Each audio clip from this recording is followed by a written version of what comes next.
В студиото до мен е Янко Гочев, историк и юрист, автор на уникалното изследване "Руската империя срещу България".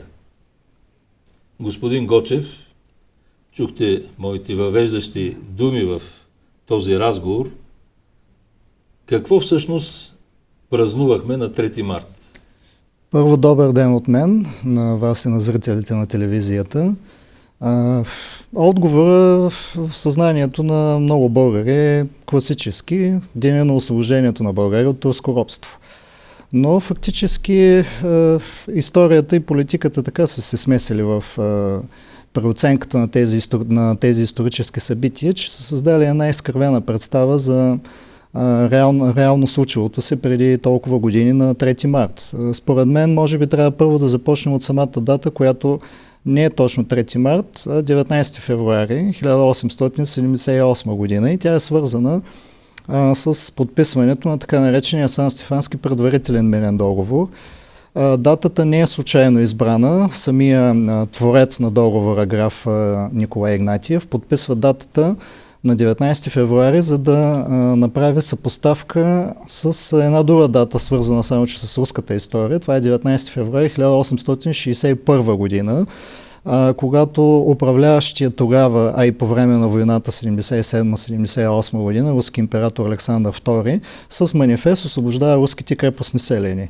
Тоест, очевидно се е търсило едно внушение, че руският император Александър II, наречен освободител, тъкмо поради това, че освобождава руските крепостни селени от действително фактическо робство, за разлика от положението на българския народ през Възраждането, което не е такова.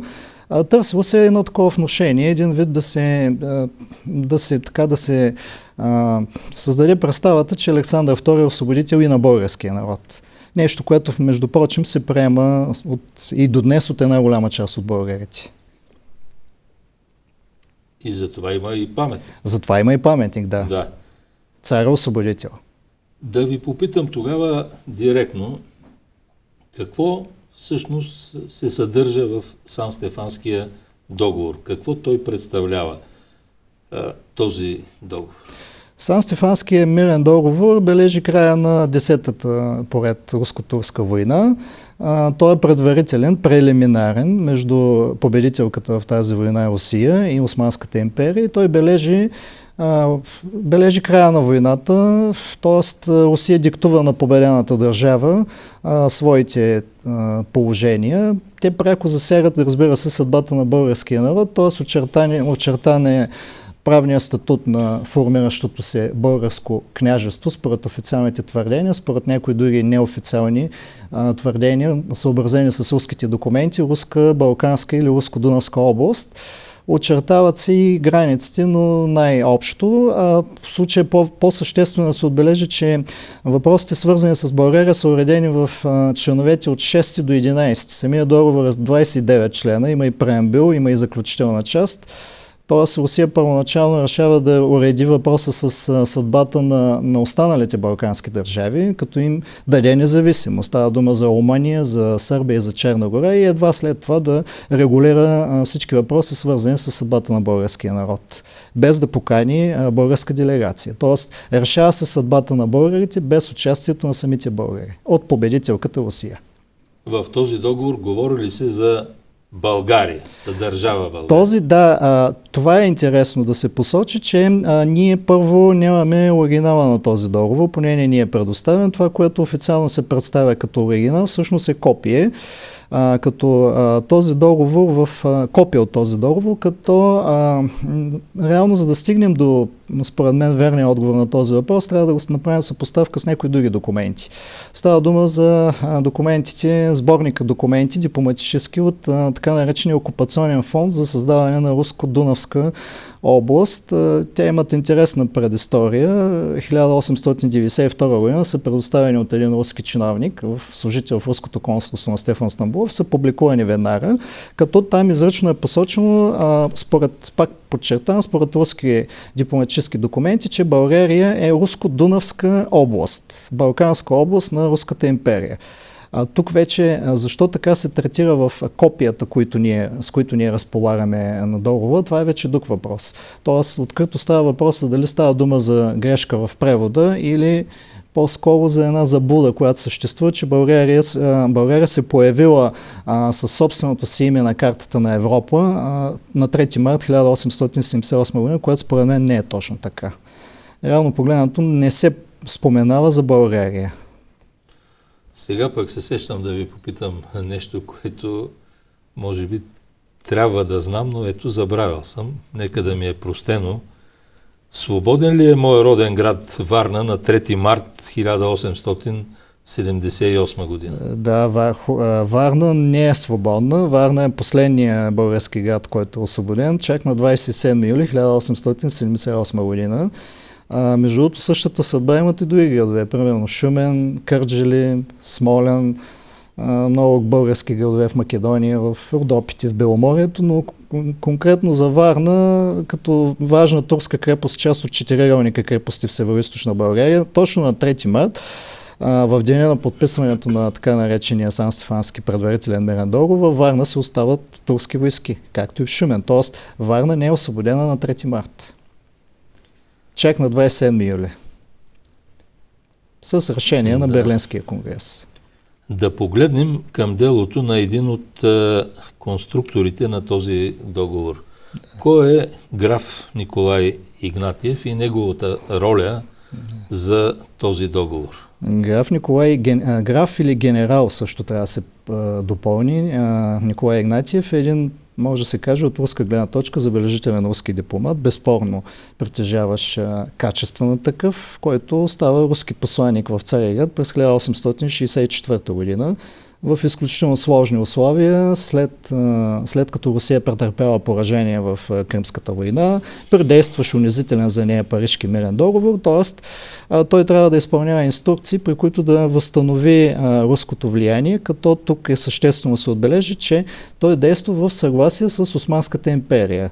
Неговите записки са добре познат исторически източник и той си казва, че откакто е станал посланник е успял успешно да положи усилия, за да подобри отношенията, което и става с Османската империя и че е постигнал лично разбирателство с османския султан. Замесен е в много дипломатически инициативи за уреждане на източния въпрос. Грешна е представата сред масата българи, че е българофил. Напротив, мога да твърдя със сигурност, че е българофоб. И в подкрепа на тази теза ще посоча само два факта. Участието му в борбите, т.е. противодействието, което той оказва на борбите на българския народ за освобождаване от Цариградската патриаршия. Знаем на 1870 година, когато се подписва фермана за българската екзархия, че тя очертава общо взето диоцеза на тази екзархия, очертава общо взето границите на българската нация. Всъщност самия ферман представлява признание на българската нация. Но в член 10, който съдържа възможността спорните така наречени епархии да бъдат присъединени чрез плебисцити към България, срещу противодействие от граф Игнатиев и той общо взето полага доста усилия да отмени тези съществени части от фермана. По-нататък го виждаме замесен примерно в заточението на водачите на българските църковни борби през 1872. Активно участва в годините на източната криза в Цариградската конференция, както и в подготовката на дипломатическите споразумения, които в крайна сметка довеждат до войната и самото подписване на Сан-Стефанския договор. Накрая, може би, трябва да се посочи неговото схващане какво е за източния въпрос. Той счита, че източния въпрос трябва да се реши радикално в полза на Русия, т.е. руската стратегическа цел, доколкото е възможно в такава сложна обстановка, да бъде реализирана в източния въпрос, т.е. евентуално да бъдат завзети Цариград и Проливите. Други въпрос е, че това се оказва невъзможно и той самия влиза в противоречие с официалния курс, който следва руското правителство на канцлера Горчаков. Нека да задам, може би, така въпроса. Всъщност, каква е целта на Русия, на руската политика в тази война? Да. Освобождението на България ли е целта? тук правим разлика между цели на Русия като стратегическа цел на Русия в рамките на източния пръст, които са за вземане на Цариград и Пролевите, и цел на Русия в конкретната война. Естествено, в тези сложни международни условия, когато тя все още е победена държава и се бори да ревизира Парижкия мирен договор, тя се поставя по-скромни цели, т.е. отмяна на най-унизителните части, на най-унизителните клаузи на Парижкия мирен договор, възстановяване на господството в Черно море, за връщане на Южна Бесарабия, което би осигурило достъп до река Дунав, някои придобивки в Кавказ, и общо взето целта освобождение на България не влиза, което виждаме, че кореспондира дори с най-важния документ, с който се обявява войната. Там манифеста на Александър II от 12 април. Там примерно за България също не се говори. България се споменава така в общ контекст като верно поданици и християни. Тоест целта не е освобождение на България. Въпреки представите, че това са си поставили като цел.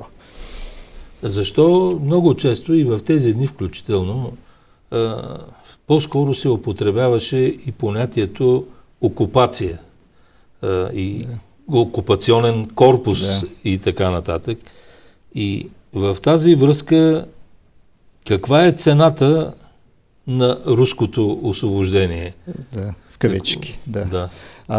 Първо да уточним, че окупация не е измислен термин, не е някакъв пропаганден лозунг, както някои си мислят. Окупацията е легалният термин, който се използва и в Сан-Стефанския, след това и в Берлинския мирен договор.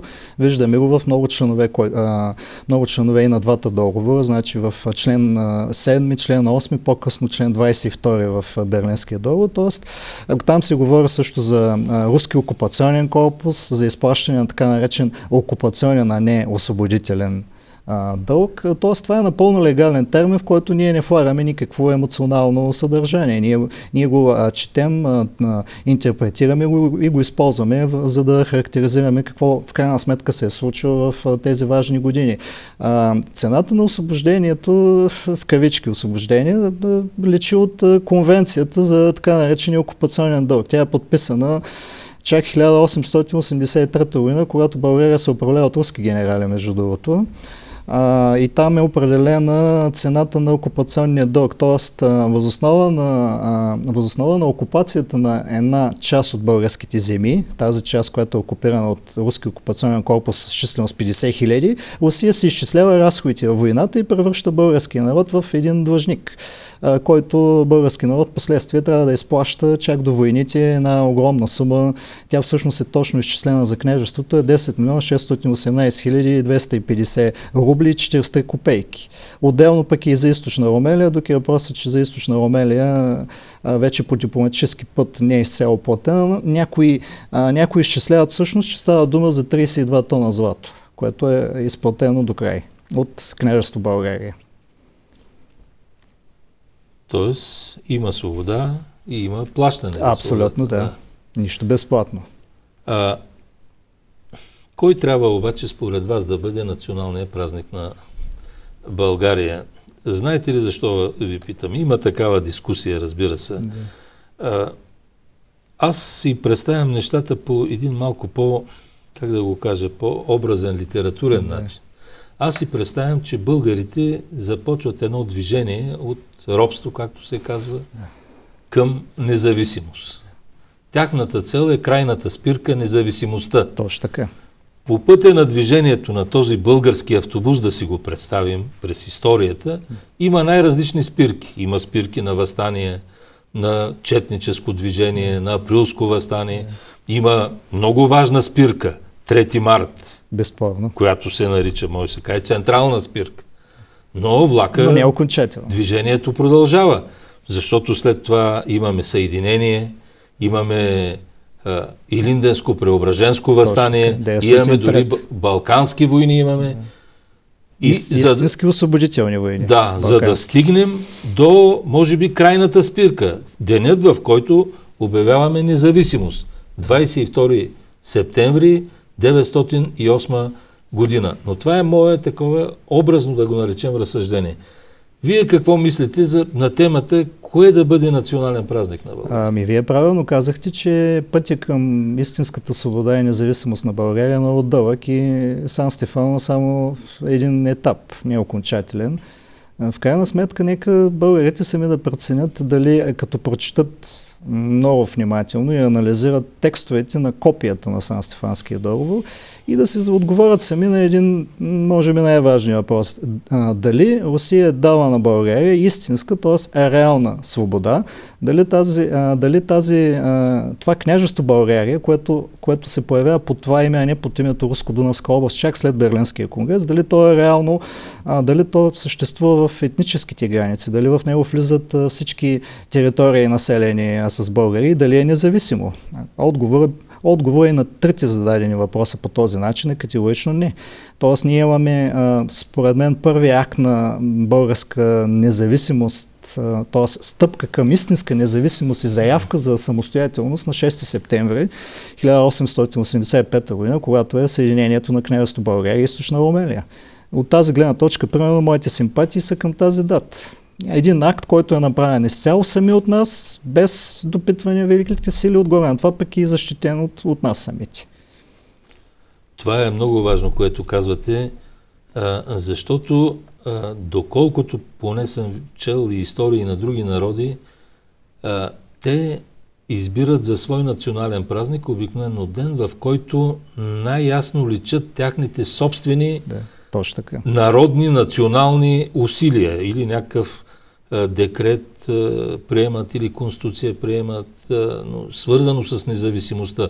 Дори самата Русия не избира за свой национален празник деня, в който се е освободило Московското княжество от монголско-татарско иго, а избира деня, в който се обяви за независима държава.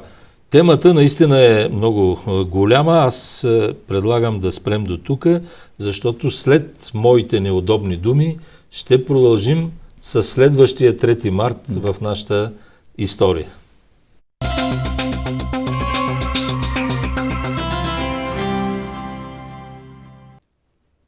По оригинален начин ни поздравиха за националния празник дипломатите на Република Полша в България. Żifę toj, żifę, tam na Bałkana, potynał w krwi leży i pyszka, junak z dłboka na gyrdi rana, junak w mładość i siła myszka. Na jedna strona zachwylił puszka, na druga sablia nadwestroszena, oczytem nejad, głowa seliuszka, usta proklinat cała wselena.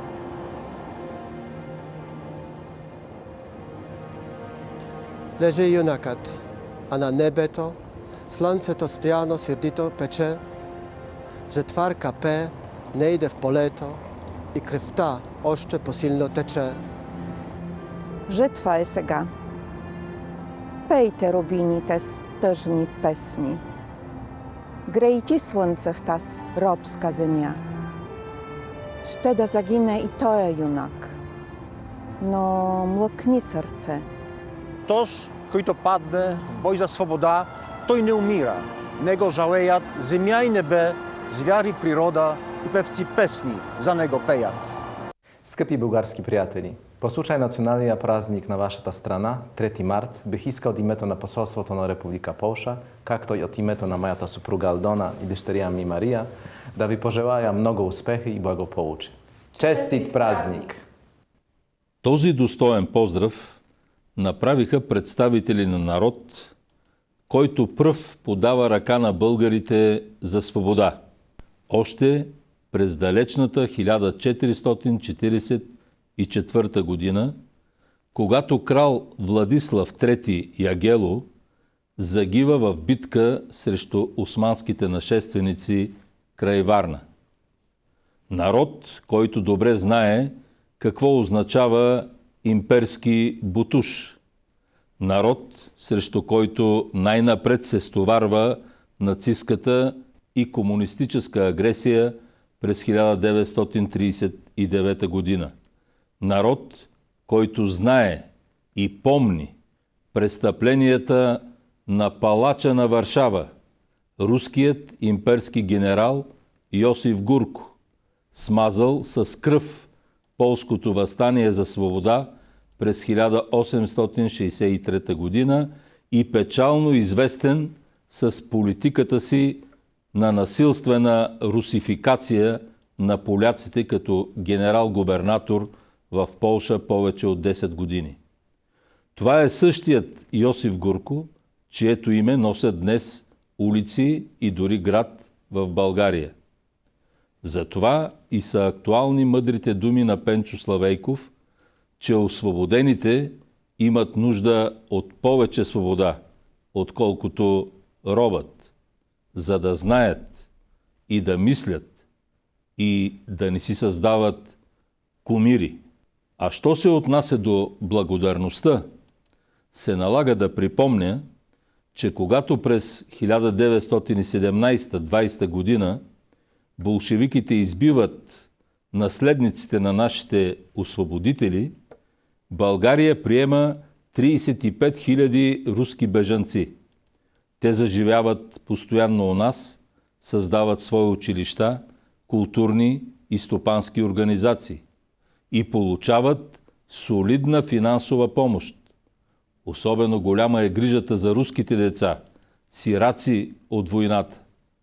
Бедна България отделя от залъка си милиони за това благородно дело. А бежанците, ветерани от руско-турската война от 77-78 година, получават изключителни привилегии. Месечни пенсии в размер на 1000 лева. Това е 2 пъти повече, отколкото е получавал по това време българският учител. На това решение на българския парламент се противопоставя само, забележете, Комунистическата партия, защото според нейните депутати то е провокация към съветска Русия. Но за това пък от него се възползват графиня Олга Толстой, Варвара Гурко, граф Леонид граф Игнатиев, Петър Глоба, генерал Анатолий Адамович и много други. Но когато съветската армия окупира България през 1944 година, започва и преследване на руските бежанци. Те са обявени за врагове на съветската власт и българското комунистическо правителство.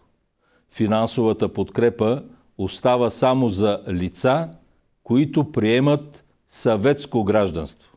Това решение принуждава всички инвалиди и нетрудоспособни да станат по неизбежност съветски граждани. До 1944 година за ветераните от руско-турската война са изразходвани 200 милиона лева. За станалите съветски граждани в периода 1945-1951 година са дадени още 132 милиона, а 12 милиона отиват за реставрацията на руския храм Свети Николай в София. Толкова по въпроса за благодарността. И да не забравяме, слугинажът не е благодарност. Благодарност е равноправието. Затова и трябва винаги да помним истината, завещана ни от нашите национални герои – Раковски, Левски, Ботев, Захари Стоянов, Стамболов. Истината, че империите не освобождават, а поробват. Те за това са империи.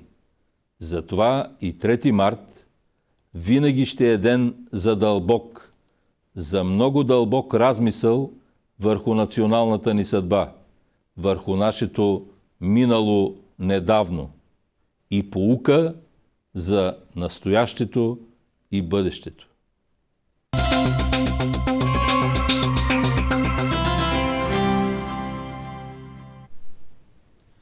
Продължаваме разговора с историка Янко Гочев. Разговор за малко известното в българската история.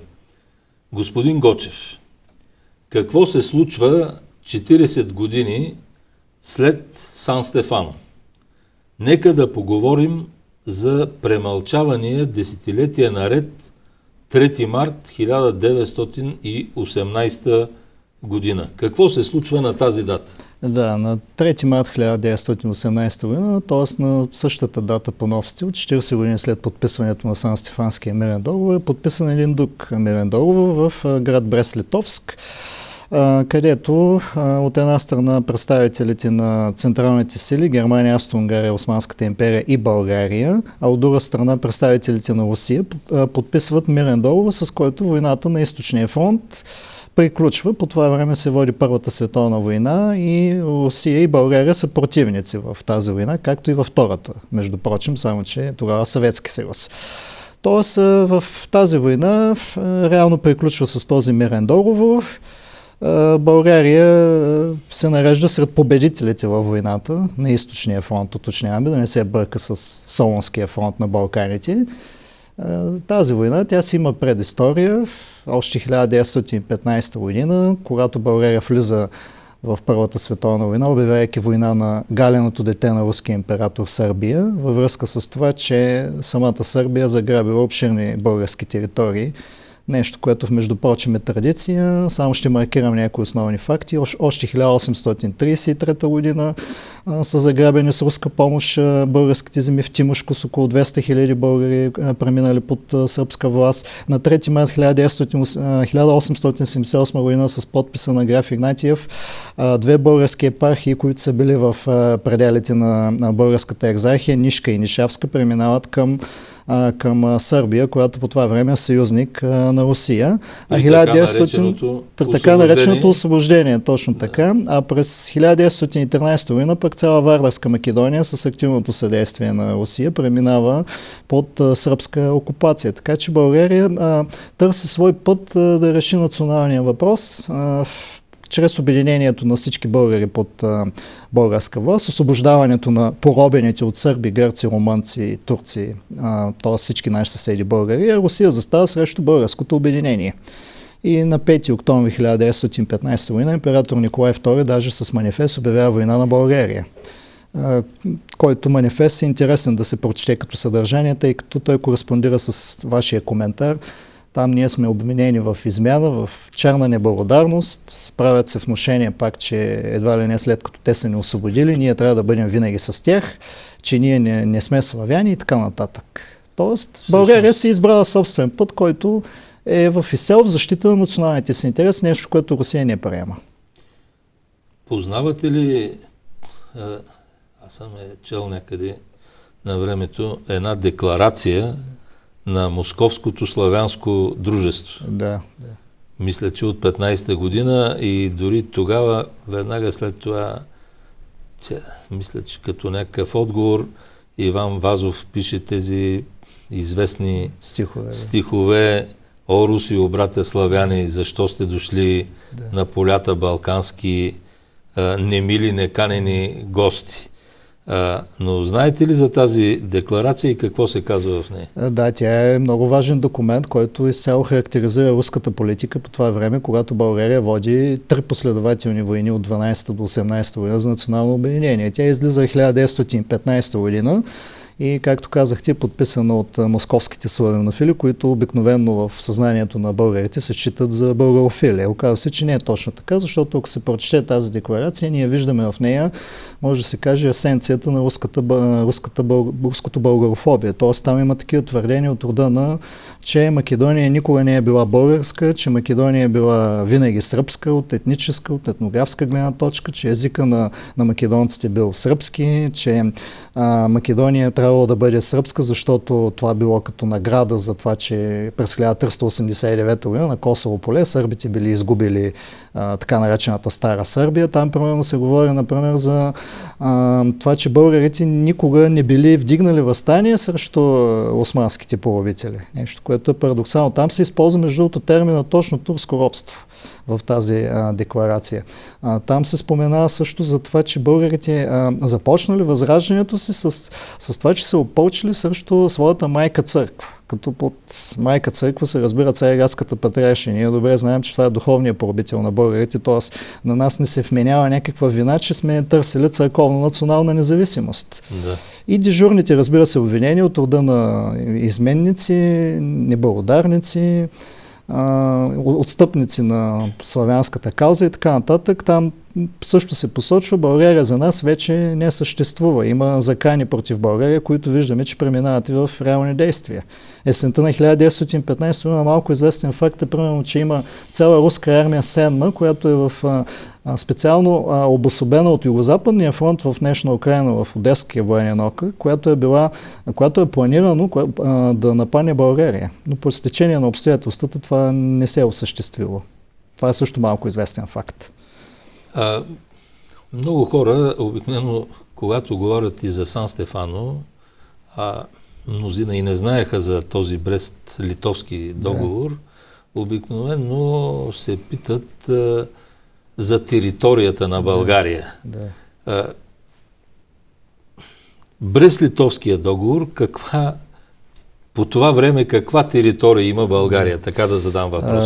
Значи Брест-литовския договор, в самия текст, ако се чете на този договор, ние реално не реализираме териториални придобивки, тъй като той има по-широко значение. Той урежда въпросите, свързани с откъсването на бившите неруски територии на бившата вече разпаднала се Руска империя. Тоест Полша, Литва, Латвия, Естония, голяма част от Беларус, Украина също така, някои части от Кавказ са откъснати от Руската империя, която вече, че се е разпаднала, самата Русия вече под болшевишка власт се превръща в второстепенна държава. Но става дума за България. Ако направим съпоставка на териториите, които България владее по това време, т.е. към 3 март 1918 година, ще видим нещо много интересно, което на много историци и следователи не е направило впечатление. Става дума за това, че България е доста по-голяма от Сан-Стефанска България. Тази условно казано Брест-литовска България, която е очертана, това е важно да се посочи, очертана с кръвта на българските войници и офицери. Това е територия, която ние сме завземали в боеве, освобождавали сме наши земи, заграбени от всички наши съседи, и това е територия, която българското воинство е очертало с собствената си кръв. Площта, ако сумираме по данните, които имаме в статистическите годишници на царство България от 1917-18, излиза някъде над 200 000 квадратни километра, което приблизително съвпада с етническото землище на българската нация, формирана на територията на Мизия, Тракия и Македония, която е приблизително към 215 000 квадратни километра.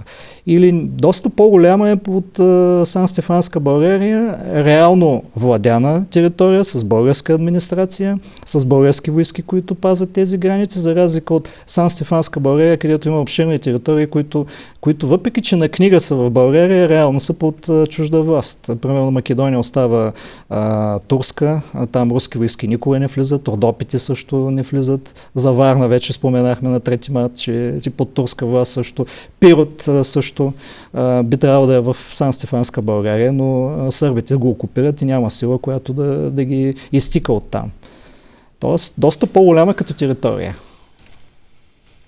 Кой е героя на това време, на Брест-литовския договор? Генерал Колев ли е?